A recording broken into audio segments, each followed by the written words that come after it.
give balls away like that. Don't force this situation. But again, it's not in the English nature to be cautious. They want to go forward, they want to express, they want to try and challenge teams. But Gareth will know that. He's been in this situation as a player, representing his country. He'll be aware of his players. Just, you know, be patient, keep the ball, retain the ball and wait for the opportunity to open up. We're going back at the feet of Gianluigi Donnarumma. Left down on the side on Friday that lost 2-0 at the Etihad to Argentina. Gigi Buffon again preferred. A lot of talk about why exactly Buffon still is in the Italian squad. Donnarumma gets the start today. Well, I think with Gigi Buffon, he's going to have to make the decision, because it's not going to come from the federation, it's not going to come from the coach. He has to decide what's best for the nation. Lingard in a good position, ball played in behind for Vardy. Last-ditch challenge. It looked like it was going to open up for Jamie Vardy. But good defending again from the Italians. It was excellent, but the movement was good by Vardy. He makes that run. Wonderful defending again. And his player. But that was good. That was good by England. The passing was slick. It was precise. There was good movement. Costa trying to get forward. The Chelsea man almost got him behind Ashley Young, and Italians will win the throw-in on this near side. It was De Sciglio with the challenge at the far end. Really had to time it.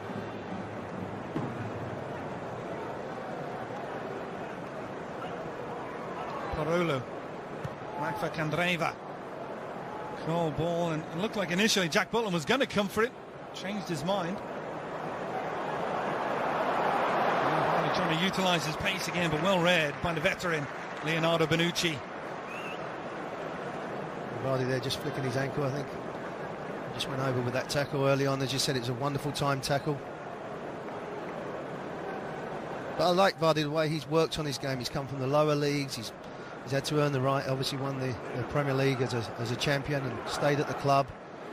But I think his game's improved. You know, from what I hear from people at Leicester, he wants to improve, wants to get better. We know he's a natural finisher. Keep at international level, you've got to be a bit more. You've got to make intelligent runs. You've got to bring other people into the game. Sometimes as a striker, you have to stand still and receive the ball under pressure. Jack Butland just trying to play that ball out to the far side for Trippier. Both he and Walker on the right-hand side. That's an interesting combination. Trippier essentially replacing Kyle Walker as a right back for Tottenham. Ashley Young.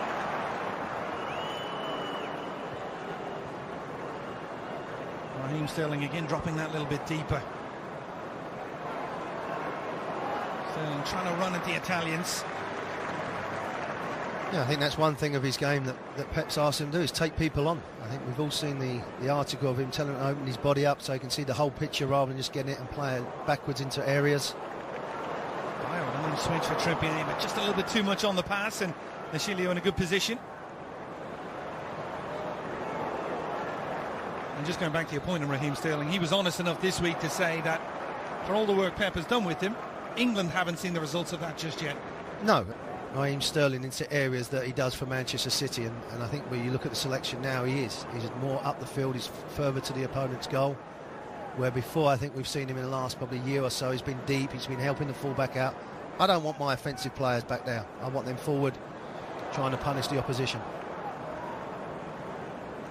The Italians in possession centrally with Daniele Rugani, the Juventus man who was signed from Empoli, sent back to his old club on loan, and one of those young defenders coming through that Juve system they have very high hopes for. Yeah, very calm on the ball, composed. They're looking for that ball though, in between, as you rightly said, with Kyle Walker and Trippier, there's that little corridor where they're trying to feed it in for, whether it's a wide player, the Italians, or it's going to be maybe the striker to run in there. But that's where Kyle Walker is happy. If he does get pulled out as the third centre-half into that full-back area, he's played majority of his career there, so that's another shrewd move by Gareth. Well, back with Walker, longer clearance in the general vicinity of Jamie Vardy, but just a little bit too much on it for Vardy. England went out there, what we consider the star striker Harry Kane for the World Cup. He was with the squad this week. Gareth Southgate saying we don't know when he's going to be back, but certainly will be a big important figure for this English national team.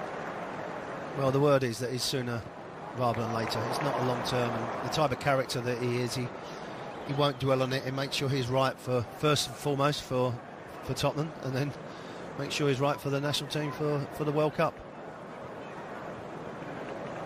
Well Played in behind again for Candreva. Zappacosta looking to make that overlapping run. Candreva holding on to it.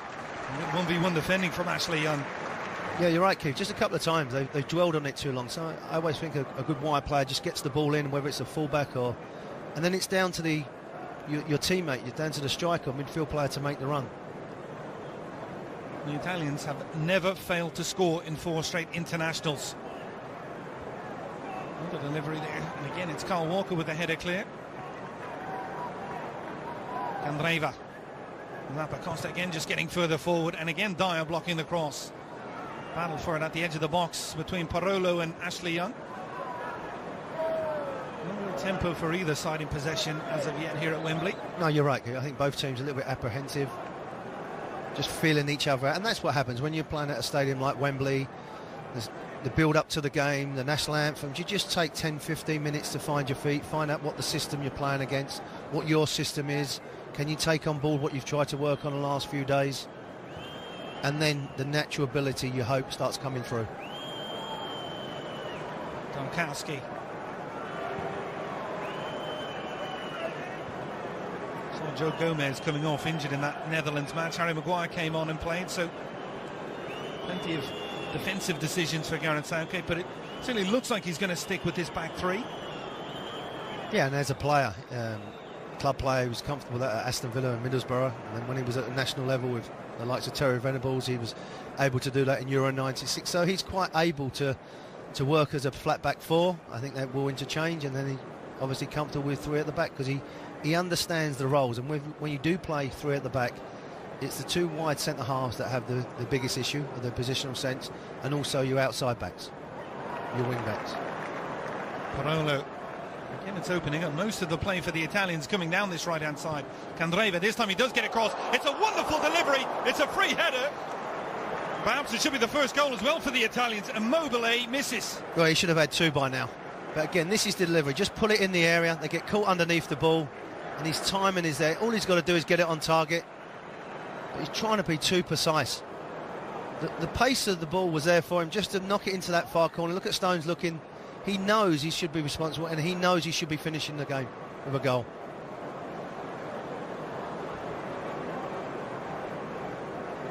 Key for a player that scored so many goals in the build-up, he won't get 2 better opportunities than that earlier on against a back 3 that's supposed to be marking, being organised. Butland as a goalkeeper should be more commanding with that area. So there's worrying signs for the England players, but for Italy, you're creating chances. Do they mark? Do they go inside? Is the communication there? When you play that wide, it's easy for the fullback or the wide player. Ashley Young, it looked like it came off the England man last. Indeed it did. Zappacosta takes the throw in quickly. Finds Candreva again. He's been lively on this right-hand side. Yeah, they have a good understanding. Him and Zappacosta have interchanged very well. Been comfortable in possession, good understanding. It is Insigne. Yeah, and the Italians, Keith, are getting into their rhythm now. They're finding the space. They're pulling England apart in different areas. Look where Lingard's having to come back. Sterling, these players are pulling back. We haven't seen Oxlade-Chamberlain get into the game. So now what you're starting to see, the Italians have adapted to the tactical game a lot quicker. Possession given away cheaply by the Italians. Sterling trying to break. Looked like it was a foul. The referee's going to allow play to continue. Finds Vardy. Vardy goes for goal. Donnarumma with the save. Excellent approach play from Raheem Sterling. And Vardy brings the first real save of the match from Donnarumma. Just watch this one by Vardy as well. He takes him away, first and foremost, to take him into air, and then he makes that run across. And again, it's a decent strike, not enough power to test the goalkeeper, but his movement was excellent there. One movement for the defender and one for himself and his teammate. As we've seen from England, then it stems from Raheem Sterling dropping in and then committing the fitness with his run, and almost a trademark in behind run from Jamie Vardy. And that's what Gareth's been working on, that transition. Once we win the ball, go forward with pace, England. Donnarumma. Ball play now for Candreva. Good pressure from Ashley Young. Inside for Oxlade-Chamberlain. Screams of shoot from the fans. He didn't get the opportunity to. He has it back though, the Liverpool man. Trippier trying to break forward, and this time Insigne does very well defensively. I can tell you now, the Italians don't want him playing as a left back. They want him up here. A long searching ball looking for Immobile, and complete. Their hold-up play is good, their finishing is good, the awareness of bringing other people, and that's the benchmark for these players. Oxlade-Chamberlain breaking forward. Bonucci comes out wide, and that one comes off the Italian defender. Another corner kick for England. Well, it's no coincidence, Keith. The more he's got involved in the game, the livelier it's been for England. Because he has got that licence to push forward. Go over and say, look, Eric Dyer will be that screen here. Hold, so young midfield players. I want Lingard, I want Oxlade-Chamberlain, Sterling to go and support Vardy. John Stones will come up and be one of the several options just inside the edge of the penalty area. Alongside Dyer, and Walker's also in position as well. Dyer again with the header. Second time he's made good contact on it. And Donnarumma, every time he's had the ball in his hands, has looked to play it quickly. Continue with a nice change of pace as Stones trying to put a little bit of pressure on him.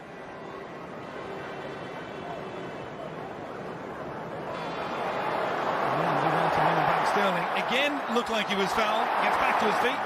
There's the free kick going to be called the second time. It's taken quickly. Vardy with the finish! A piece of quick thinking by England and a clinical finish from Jamie Vardy. They haven't been at the best, but they're in front. And midfield. Lingard again. He could have given a free kick here, but Sterling gets up again. Could have been another one here. It goes down. Ball's been played up, touched, finished, goal. Absolutely super from Vardy. The quick thinking from Lingard. Buffon, I don't think it would have mattered.